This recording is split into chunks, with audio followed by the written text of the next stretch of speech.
Yo, Peter Martin. What's up? What'd you do this weekend? Man, I ended up going up to New York last minute Oh, and got nice. a chance to play with I two played of my this gig, and this dude called this tune that was super hard, and I like crashed and burned, and I was like, man, what are you doing? Like, we're just trying to have fun and play some music, and he's calling these like crazy I bet I can guess what tune. I bet I can guess what tune that is. What?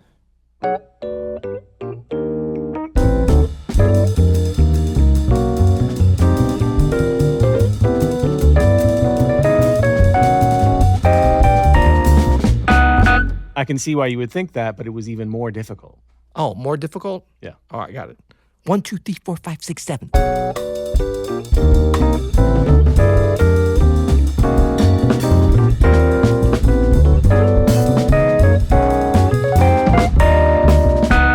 Now that's easy. That's a picnic. I'm talking about like next level difficult. Wait, okay, Giant Steps, level 1. Giant Steps is 7. Yeah. Oh, for you more difficult? For me more I got difficult. you.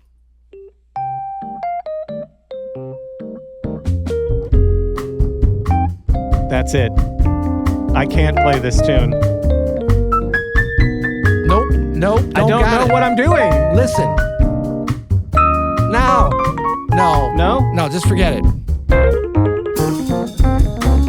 That I own.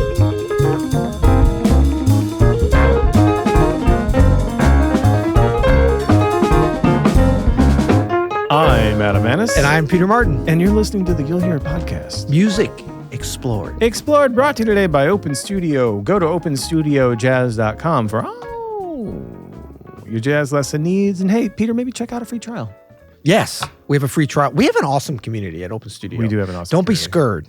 We have some really great scared. players. We have some beginners. Yeah. We're in St. Louis. Yeah. We have a really fun, engaged, and just joyful. We have joyful learners. Like, I'm so invigorated whenever I hang out, especially with my regular Wednesday live class. That's for the Open Studio Pro folks who are not all pros. Most of them are not pros. That's correct. But they're eager learners. They're joyful learners. They've gotten me so much more inspired when I go to my practice now. When I go to, I'm studying German. I'm doing a little bit of German. So I've got my own little thing that I'm studying, and they really inspire me. So come on over there. As you said, we have a 2-week free trial, and it's a very easy trial to exit if it's not your cup of tea. Yeah, unlike some of these. Dozens and dozens of jazz piano courses, as well as courses on harmony, things like pentatonics, ear training. scales, You got a fun ear training class. And then an entire community that gospel course. I do a little gospel course. Did you know also we're the #1 online jazz community in the world? I don't know if you knew that. Duh. Yeah. That's openstudiojazz.com. Okay, Peter, today is a big one. And I know we say that literally every time now. Literally everyone is iconic. Look at this. I'm going boom, boom, iconic. Boom. This is a classic. This is a classic. Album. This is John Coltrane's 1959 classic, Giant Steps. Now, notice I didn't say masterpiece. No, but you just said 3 things that make this iconic. What? All in one sense. And you just kind of threw it out there like, John Coltrane. True. Icon. Yeah. 1959. True. Iconic year for jazz releases. 100%. And Giant Steps. Yeah. I mean, I think that is like musicians hear it and go, wah! But I think listeners get it, and they're like, it's thrilling. Yeah. It's like going to see, an alley-oop at basketball or something. Like, it's just a fun, acrobatic, athletic 100%. situation. There's a lot of fire on this album that, whether you're a musician or not, people really flip out about the energy of this album. Yeah. And then musicians geek out because there are a lot of technical things happening in the compositions and the playing of this album that are next level and have honestly become a bit of a rite of passage for most young players. You got to go through Coltrane changes, man. You got to learn how to play Giant Steps. I remember, I forget who it was, but someone told me when I was very young, like, you're going to have to deal with Giant Steps at some point. Yeah. Start now. Just go learn it and figure it out. You can run from it, but you can't hide. You cannot hide. Yeah. And it makes you a better musician. All the work that you can do to get to be able to at least like have a hold of it makes you a better musician. For John Coltrane, this is a very interesting time in his career. Coltrane was born in Hamlet, North Carolina. That's right. Shout out North Carolina. An incredible community. September 23rd, 1926. And, he started his career in the early 50s, playing with a bunch of different people. We got a little recording here. Bostic, right? This is him with Dizzy Gillespie. Oh, with Dizzy, that's right. Yeah, check this out. These cats really rock, they jump and they will knock you out. Yes, the cats really rock, we jump and we will knock you out. Not Dizzy singing. We start to pop and you know what I'm talking about. Well, boogie. Wait, is Train about to walk the bar?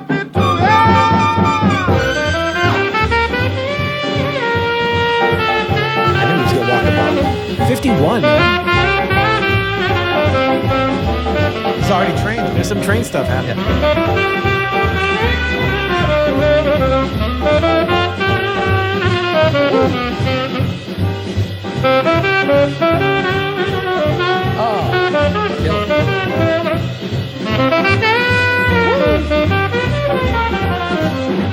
So that's a 28-year-old John Coltrane with Dizzy Gillespie.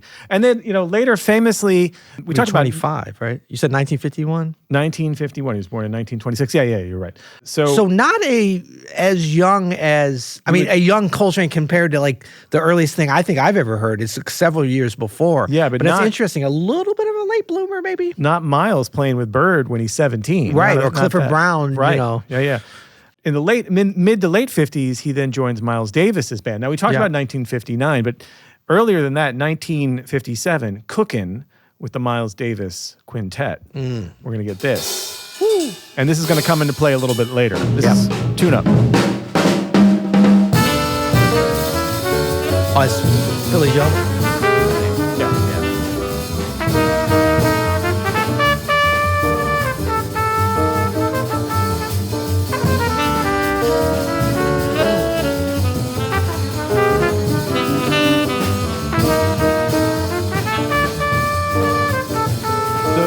Infamous Prestige recordings, cooking, relaxing, steaming, sliding, washing up after the fiddling, dishes. There's so many to choose from.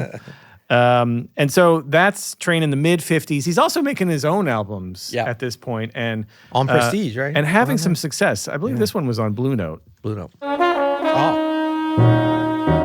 It's Blue Train. Blue Train. Never heard of it.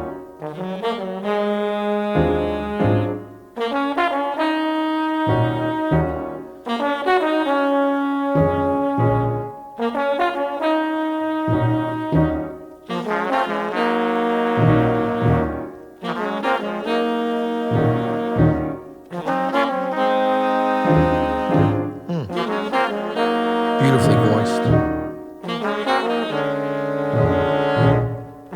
Sharp 9 much?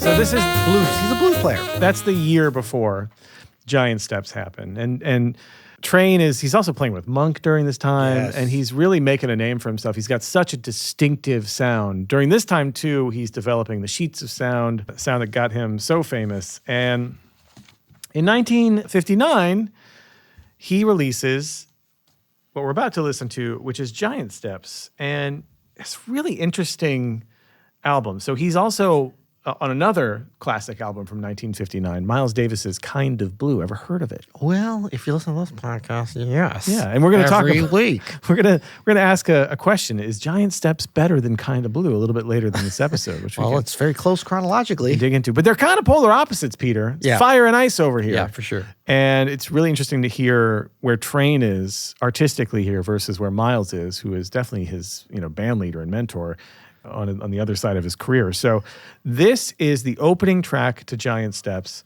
and this is one of the tracks that is one of those rite of passage songs because it uses that sort of three-tonic system that we can maybe nerd out about a little bit. I don't want to get in the weeds on it for our non-nerd friends listening, but you can kind of hear that there's an interesting sound here where there doesn't seem to be a home key for very long. Even if you're not a musician, you can kind of hear... As in like 0.8 seconds per... Yeah. You can hear that it sounds unsettled. Yeah. Intentionally. Transition.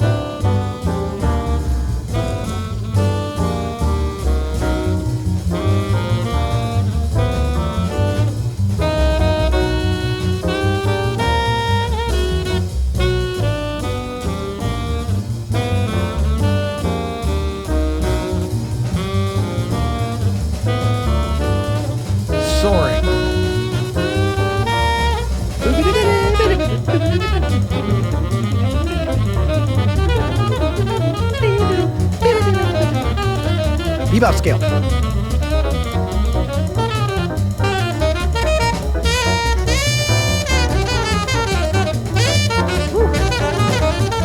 Just fire. Joie de vivre. love this line.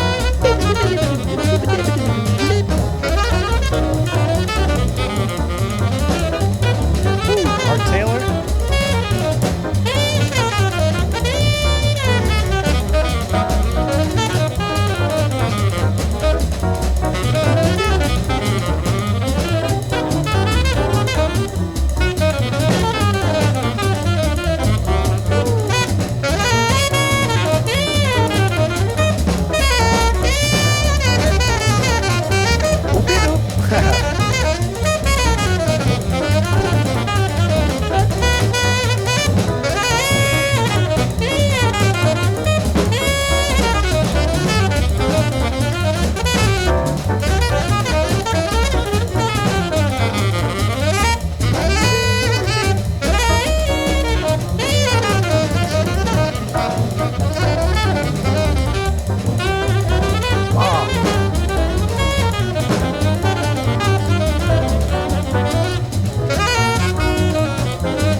Is there a more iconic solo in jazz? Maybe not.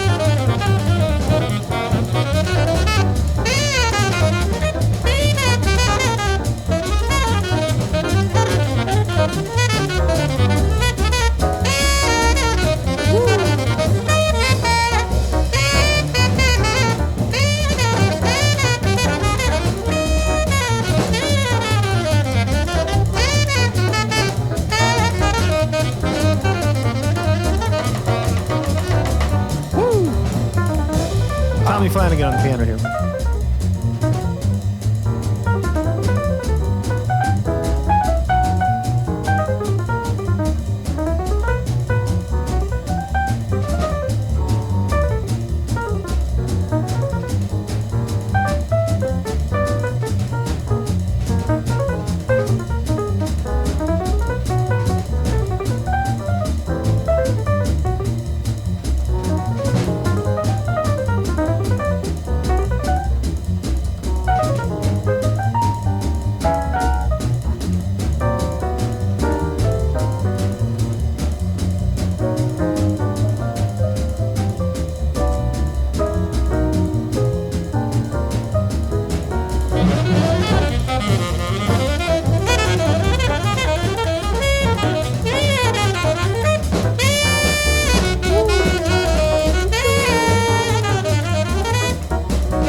PC crushes this album.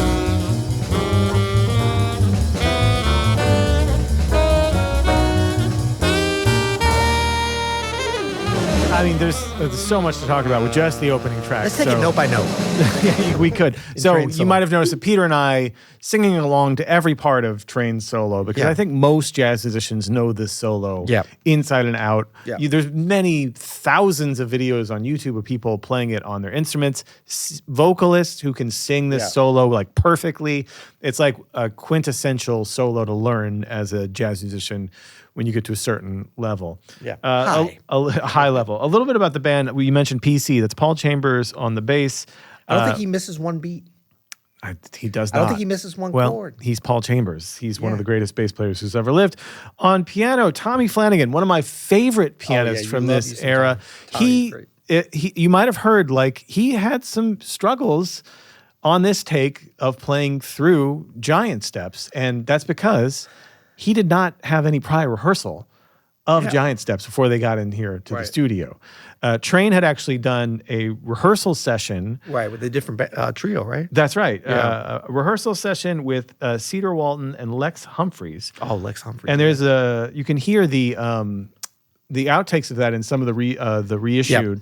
And, Cedar Walton passes on a solo. And he talks about it. He said, I just didn't feel comfortable. He's like, it's hard. He's like, I was young, knowing what I know now, I wouldn't have passed on it. I would have gave it a shot.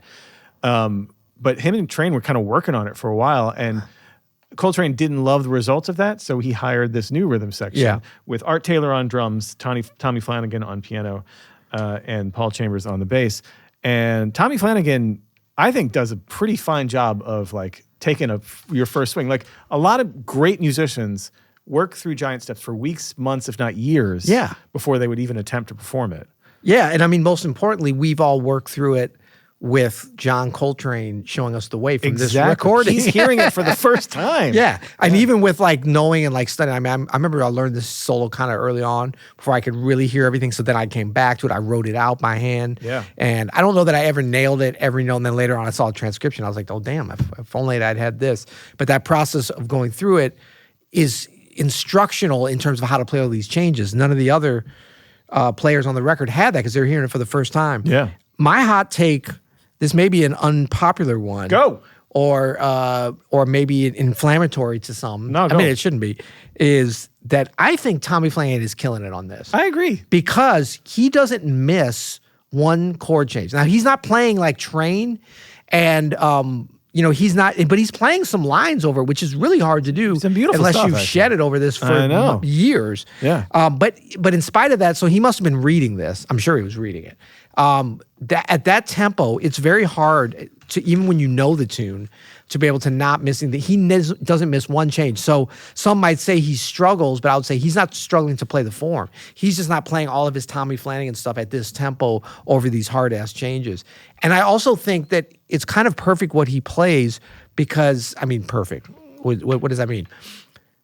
For what Train played before and what he comes back in and plays it, you need a breather. You do. You know what I mean? If he had been like just ripping through like Coltrane was, it would be like, if everything is ripping Coltrane, then nothing's ripping Coltrane, right? Right. So Tommy Flanagan like took it down a notch, but in terms of like his attenuation with the tempo doesn't come down at all.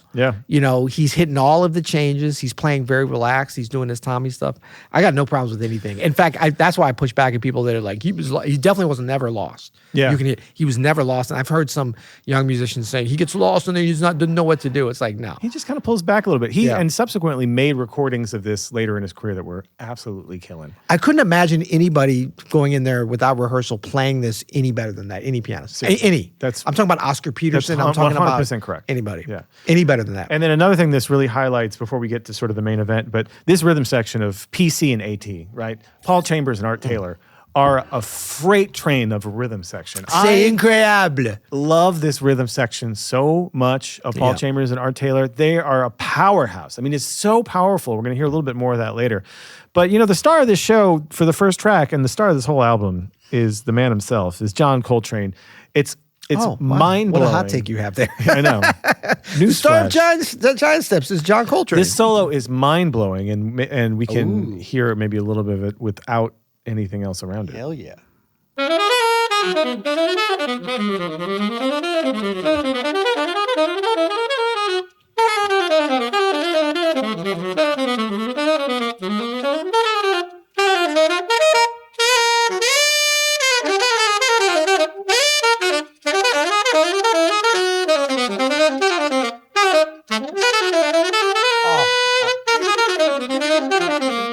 What a sound, too.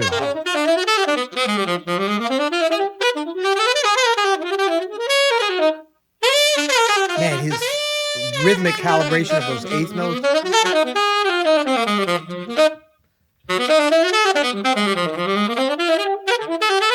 Oh, when he goes through that stuff.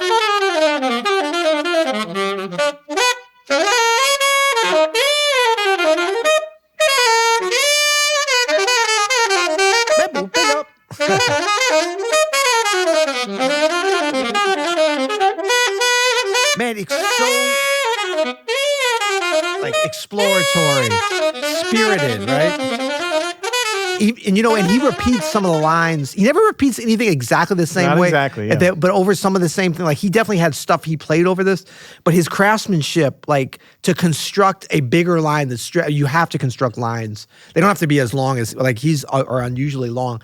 But when you're stretching over this different kind of harmony, it's like you're going for a walk and there's like hot coals and then there's warm and then there's like, and you're having to navigate that, but continue to walk. And he strings together these little pieces of lines to make a whole line, and you really hear it there with the isolated saxophone in a way. And then, of course, his phrasing, his rhythmic clarity, the swing, and then he's even got some of the blues feel in there somehow, especially when he goes to that E flat, and great stuff. So we talked a little bit about about some of the technical things, just to nerd out for a bit on what's going on here. So you're going through 3 different key centers. So usually a song is in one key, and this song goes rapidly through the key of B, the key of G, and the key of E flat. And those are all exactly a major third apart. From E flat down would be back to B.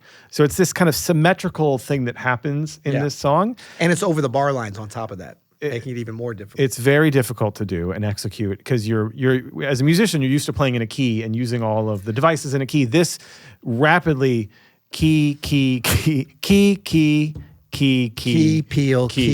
No. But it just happens so dang fast that it really takes some mental gymnastics and some athletics to be able to do it. This wasn't the first time. Question for you. When you say going through, are you counting like B major and then D7 over A? D7 is the new key.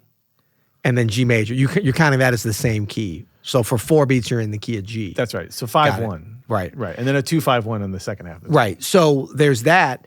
But then adding to the level of difficulty, the degree of difficulty even more is that, so that's every 4 beats. Well, it's like 2 beats, 1, 2, it's like 1, 2, 1, 2, 3, 4, 1, 2, 3, 4. So everything's offset. That's right. But also the actual chord is changing every 2 beats on top of that, except for like only 3 places or 4 places where you're sitting for a whole bar. You get a nice 2-5. And the second half of the tune is still super hard. Yeah, but because the first half is so crazy hard that you're just like, But just for people out there that are like, can you stop talking in Latin and please speak in Spanglish or something I understand?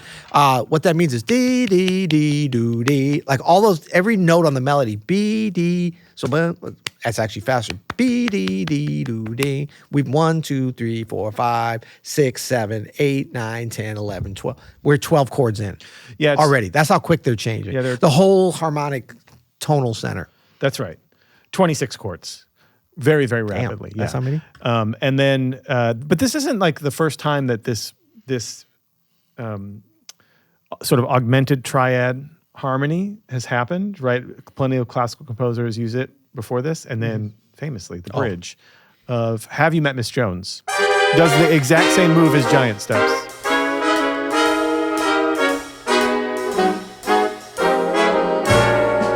Have you met Miss Jones? Yes, I have. Someone said we're getting to the Sinatra episode, bud. We got to. She was just Miss Jones to me. So this is the key of E flat that we're in, and most tunes would stay around this and maybe go to the 4 chord on the bridge, but it's just a relative minor maybe. Girl who understands. And most musicians can like hang in a key, but this special tune, Have You Met Miss Jones, we're gonna go to A flat here. Once I lost my breath. 2-5 to E. Down a major third. 2-5 to C. Down a major third. Back up a major third. On the earth and sky. Yeah, but this is going at this tempo. I know. Super easy. Whereas Train does all of that within 5 seconds. Done. Yeah, that was it. That's the whole bridge. I'd like to hear Frank Sinatra on this. Giant steps are for me. A big old stairs in Vegas. Okay. Next up is, did you know that John Coltrane could play the blues? Did you? Yes, I've said it 2 times. I mean, I think he's just, and you heard him walk in the bar in 1951. It doesn't surprise me at all. I think he's a master. Tell the people at home player. what walk in the bar means. Oh, that's when the saxophone players used to, for promotional and marketing sake, before there was TikTok available to them, they had to physically do a TikTok routine and get up on the bar and like walk up and down the bar when they solo. Yeah, walk the bar. So the next track, the second track of Giant Steps is Cousin Mary, which is a beautiful blues. All those sharp 9 chords. I love me some sharp 9. Same chord that's used extensively in Blue Train. Fun fact. This is my Desert Island track. Ooh, Sorry. called it early. Sorry. I got it right there. Feels good.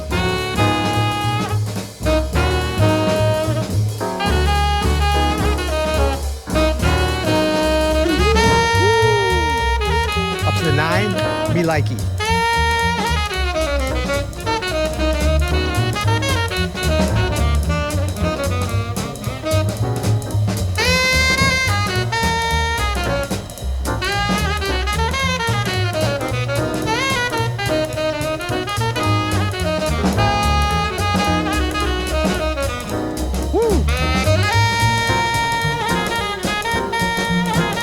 They're swinging their asses off.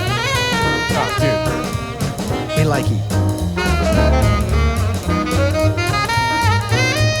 How much fun would it be to play a blues with Art Taylor and Paul Chambers? Wouldn't that be amazing?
Stack thirds much?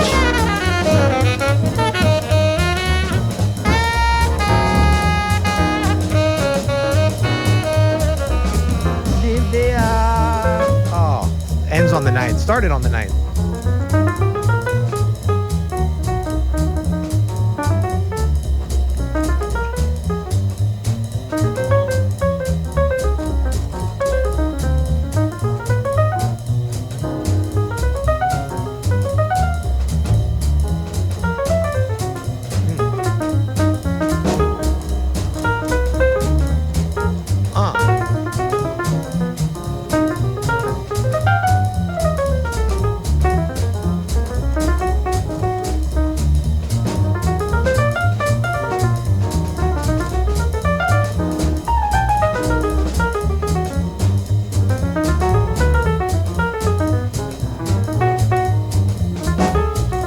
So great.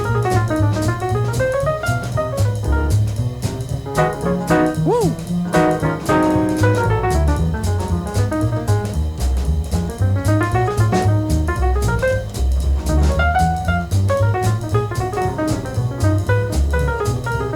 He's just like rooting 7th. He's not a lot of like tenor comping or anything. It really opens up the range for him.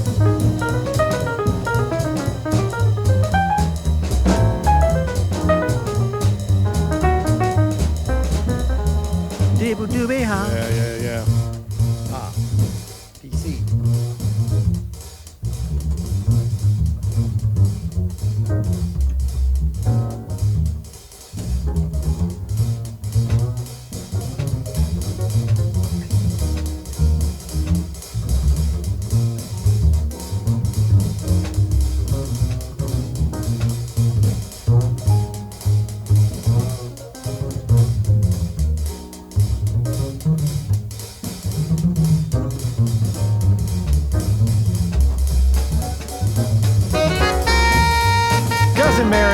Go back up to that 9. The second track there, every track on this is played now as a standard, pretty much, and you can get. It's a strong lineup on this. It's a strong lineup, and I would think, like, let's see, 1, 2, 3, 4 of these tracks are, I would say, all time, you can call it any jam session standard. And they're all like jazz standards, right? There's no, is there? No, they're all originals. They're all originals and really become jazz standards, which is kind of rare during this period. Yeah. To have. But I was like hearing that solo. This is very foreshadowing of the great Coltrane record with his wonderful quartet, which had not yet formed, but was probably only a year away. Yeah. Elvin Jones, Jimmy Garrison, McCoy Tyner. Yeah. Coltrane Plays the Blues. That track, Cousin Mary could have been on, like compositionally, obviously it's a blues, which fits good. That's true. Really could have been on there. The way that Train solos. I think that he was such a great, the blues and the bebop, like such a master of that. He had his own style, but he's so deeply rooted in those, and the walk in the bar thing, which is coming out of the blues saxophone tradition. Such a great bebop player. I mean, you hear that on some of those wonderful lines on Giant Steps. For sure. Straight bebop. Yeah. It's just stretched out over this incredible harmonic exploration. Well, our next tune, Peter, is a very famous contrafact. Ooh. You know what that is? Yes. You ever heard Against of it? a Fact. No? It's fake news. Nope. No, it's not. Another guess? Okay. It's when you put a melody over a set of chord changes that's from another composition. That's right. You take another composition's form. Thus evading the publishing laws. 100%. Brilliantly. But in this case, this is actually more than a contrafact. This is a reharmonization contrafact. So remember Tune Up from Cookin'? Yeah. Miles Davis that we played earlier?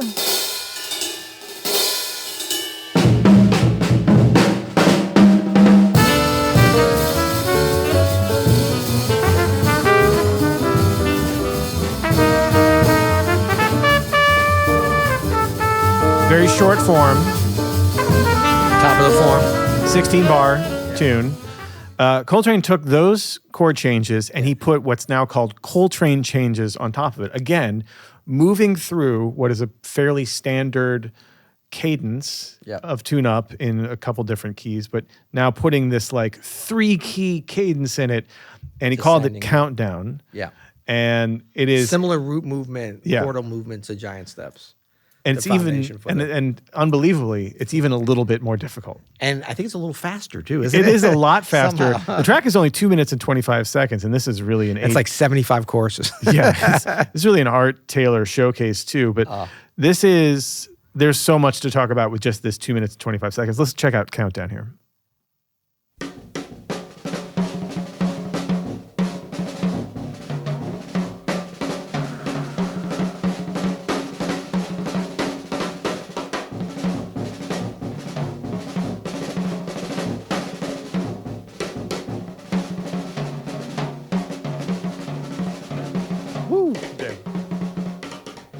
Oh man.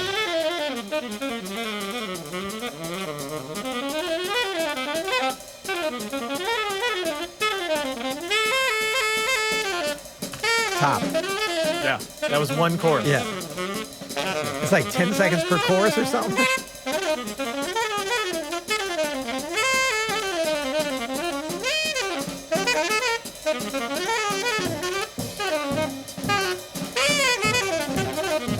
About 360. 360 beats per minute.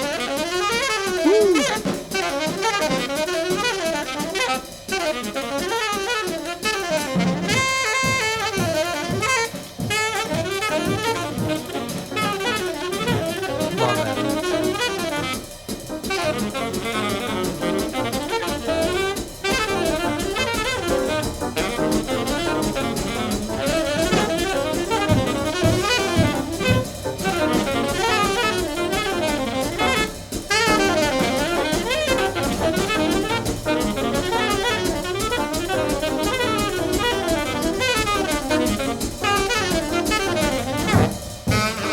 Spitting that bass drum. Jesus, that's a well-tuned, well-recorded bass drum.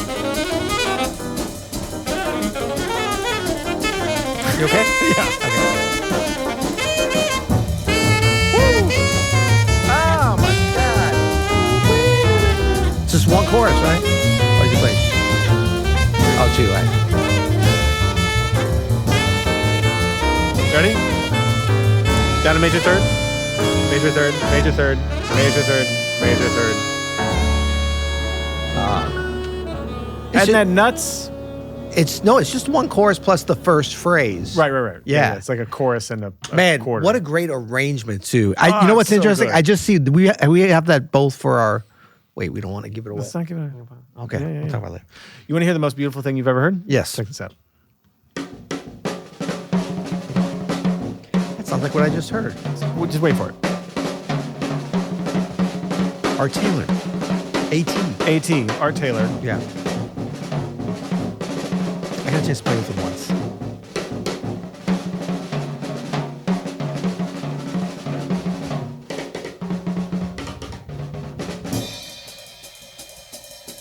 Ooh. Where's Johnny Coltrane? Gone. Listen to that. Precision hi. So what you're hearing? Ching, ching, ching, ching. That's called the hi-hat. The 1, 2. sock cymbal. And then the ding, ding, ding, ding, ding, ding. That's the ride cymbal. Isn't that unbelievable? And then, of course, tack, tack, snare drum. But playing with the bass drum. Ba-doom. Snare bass. You have to be limber limbs.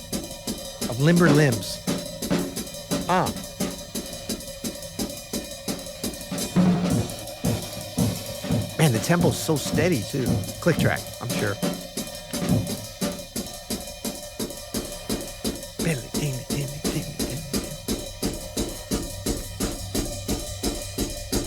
What is going on? It's amazing. It's incredible. It's just poetry, It's like the world man. of a drummer. It's just amazing.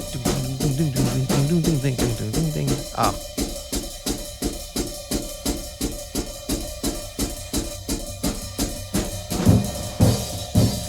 And that hi-hat's going on 2 and 4, right? Yeah. 1, 2, 3, 4, 1, 2, 3, 4. Isn't that something? Man, that's the dance. Art That's Taylor. the dance. Art Taylor, Art everybody. Taylor, yeah. Yeah. So I got a chance to play one time with Art Taylor, and it was one of the swingingest situations, man. What a master. And I forgot like how. I mean, we always think of like Philly Joe Jones from this period of being just like the master technician. Art Blakey, of course, had his own thing. Jimmy Cobb just being like the whole package. But I mean, Art Taylor for just like ride cymbal. But everything. That high level feel, technique. that beat, the whole thing through there is just pure mastery. But also on the boop, we down. all of it.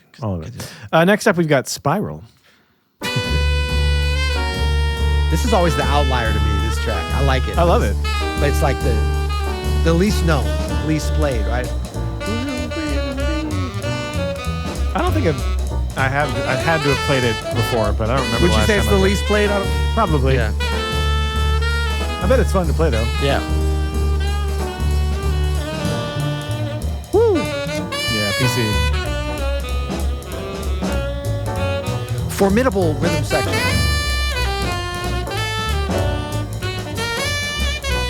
Really interesting chord structure.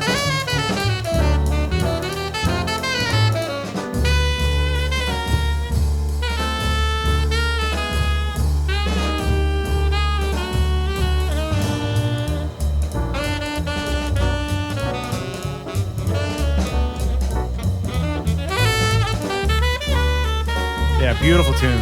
Polychords. Yeah, Floating on Spiral. top. Keeping that form through the whole thing. Next up is Saida's Song Flute. And this was named after Coltrane's adopted daughter, Saida. And I think this one is maybe the most underrated track on the whole album. Oh, yeah.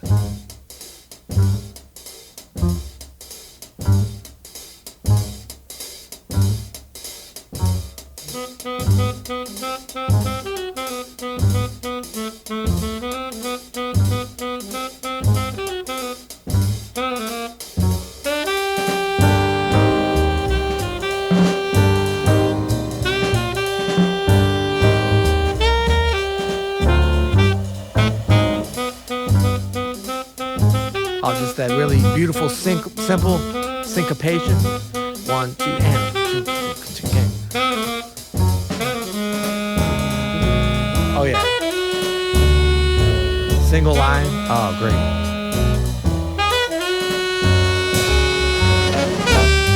Woo! And just swing activated. Straight to the truth. Straight to the truth. I think that one in a way is the most approachable. Well, obviously we're going to get to a couple more. Maybe we could quibble on that. But in a lot of ways, I think this is not the most popular song on here, but Said's song flute, I think is the most approachable, just like straight up swing. The logic, like such a great tune, which is boot back, can't. Hits. Yeah, hits. Fun hits. Like really interesting, fun harmony, blues sensibilities to it. It's great. Next up, this is an iconic track. This is another certainly standard at this point in a lot of folks' repertoire. This is the most beautiful ballad, I think, of this era. And the only ballad on the record, right? Yeah, this is Naima, named after Coltrane's first wife, Juanita Naima Grubbs. And this is kind of a precursor to what's about to happen, because eventually Coltrane feels like all of these slick harmonic movements are a dead end. Right. Or a means to an end. Or means to an end. He's not finding artistic meat in it like he used to. Right. And he moves on to, things like My Favorite Things, modal music, which would lead to things like Crescent and Love Supreme. And then he moves in from there to very, very free outside music. The kind Ascension. There's three, maybe you could say 4 eras to Train's career. Are we counting the Walk the Bar era that we've been alerted that to? maybe is the first era. But this is Naima, and this is more on a modal front. Now, and this is also, by the way, happened at a different session. This happened, everything we've heard so far happened in May 1959. This happened in December 1959, really close to when the album was released. And this is with Miles Davis's rhythm section. Still Paul Chambers on the bass, but now we've got Wynton Kelly on the piano and Jimmy Cobb on the drums. This is Naima.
Touch on that simple sound.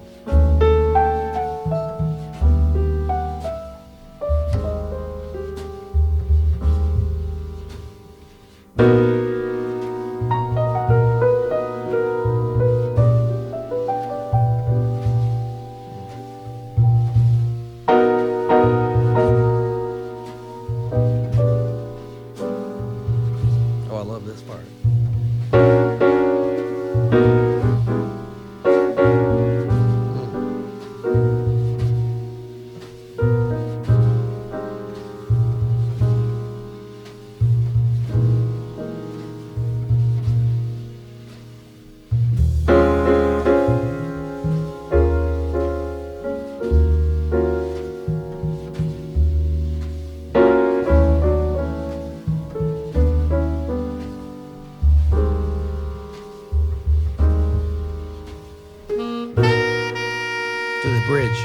Man, so like understated. Like no one's ever gonna be like, that's the greatest Wynton Kelly solo ever. You know, great, but it's so perfect for what this perfect, is. You know? yeah. And I think PC, like kind of as usual, the unsung hero in terms of, first of all, playing every the whole session. But those pedal points, bing, beep, beep, beep, beep, like it's basically the pedal points over the A section, they kind of resolve. But it's like the shifting harmony on top of that constant. And a pedal point is just something that's happening in jazz. Normally the pedal point would be with the bass player or like the left hand of the piano. But it could be like any kind of lower instrument on the lower registers, continuing to play a certain harmony or even just a certain note. In this case, I think it's E flat it starts on. And then you have shifting harmony on top of that pedal point. Bing, bing, boom, bing, bing, boom. That continues like to give different feelings. It's sort of like optimistic and hopeful. Then it goes to that minor 11 where it's kind of, but the pedal point stays the same, and that's PC holding it down.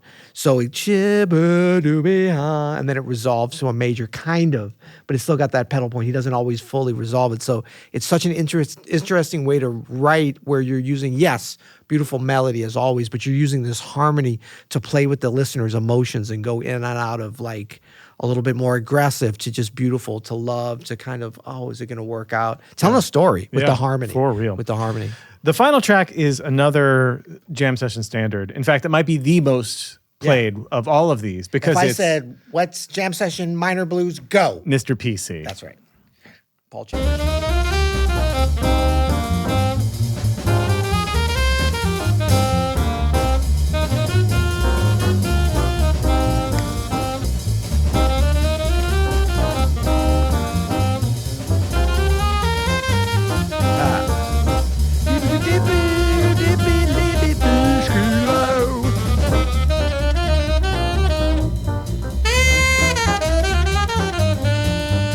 So yeah, C minor blues. Very low key kind of bebop. Yeah, C minor. But very bebop-esque. For sure. Way starts. Hard driving. Major 7, 6 kind of.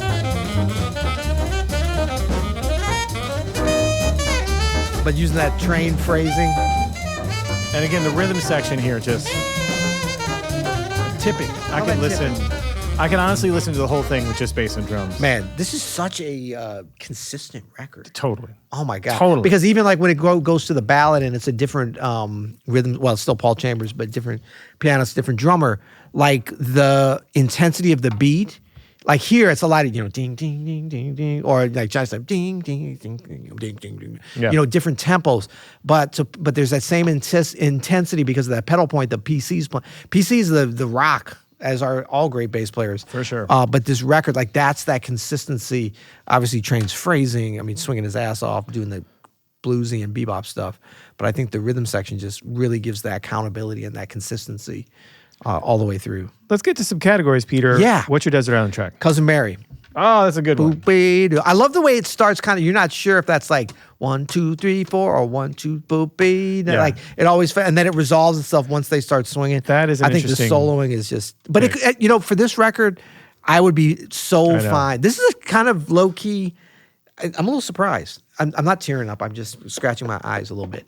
What? What are you surprised about? I remember when I was saying off, I was kind of you didn't like this record? No, I didn't. Hold on a second. I didn't say I didn't like it, but I was always like, this is not my favorite Train record. Yeah, of That's course. what I said. Yeah. And I would say it still maybe isn't, but this is sort of a desert island record. Like if I was stuck on it, I would be okay with this. As much as people talk about Giant Steps, most musicians I know, this isn't their favorite Train record. There's something, he eventually goes so deep. Yes. You know what I mean? That it's just like, oh my gosh, feels like the start of something, or maybe the middle of something interesting happening. But this is a great record, man. It's great. I'm great. reinvigorated about this. My Desert Island track is Countdown. Okay. I love playing it. It's been in my repertoire for years. I spent a long time working on it. Such a flex. And it's Countdown. Everyone else scared of it. I love it. Yeah, exactly. Swimming with sharks. Love it. What about Apex Moment? What's your Apex Moment? Well, this is interesting. I'm looking at yours now. I realize mine's kind of leading up to. Mine is Countdown, is everything Art Taylor and Train are playing, and then Tommy Flanagan comes in. Right. And like the moment, right, everything that happens right up until when PC comes in. That's your Apex? Yes. Because my Apex is when PC comes in. Yeah. Well, that's we such can kind of listen but that to both. everything before that is what sets it up, right? And the way it's layered in. And that bass drum. The dropping the bombs. The Apex. But it doesn't have. But this is pretty Apex. But no, it's almost like like putting no, but it's already there. Because check it out. So check it out. Everything, it's like, because now you got that bum, bum, bum. But think about it, you got and then Train, as soon as PC comes in, is like, da, da, da, da. So he kind of, in terms of like the intensity of the phrasing or the delineation of the phrasing, he actually pulls back a little bit because he's going to the long notes. Melody's king, buddy. Yeah, that's right. I mean, the whole thing is like, it's so short, that track. That's just a great, the whole thing is an apex moment. We both win. Bespoke Spotify playlist. What do you got? Better Shed, boy. Better Shed, boy. Yeah. I think that wins. better. Mine was just hard ass jazz. Why has it got to be hard ass jazz? Better Shed Boy is better though. Yeah. Up next, what do you got? Boyee. Boyee. Boyee. Better Shed. Shed. Boyee. Up next, I've got Cole. Do I want to rethink this now? I don't think so. I got Coltrane Ballads. So that's a couple of years later, 2 or 3 years later. Because I'm like, after all this, especially Countdown, like I need to just sit back and hear Train playing ballads. You know what I mean? Okay. Like in terms of like the pacing. If you're going to listen to an hour and a half straight of Train, I think that would be a good, I mean, you could go to something else, but. I have Training In from great. Wynton Kelly that That's a great features John record. Coltrane and is unbelievable. I mean, let's be honest. KOB would, in terms of what I'm talking about, intensity, same year. Well, the same. different year, but yes.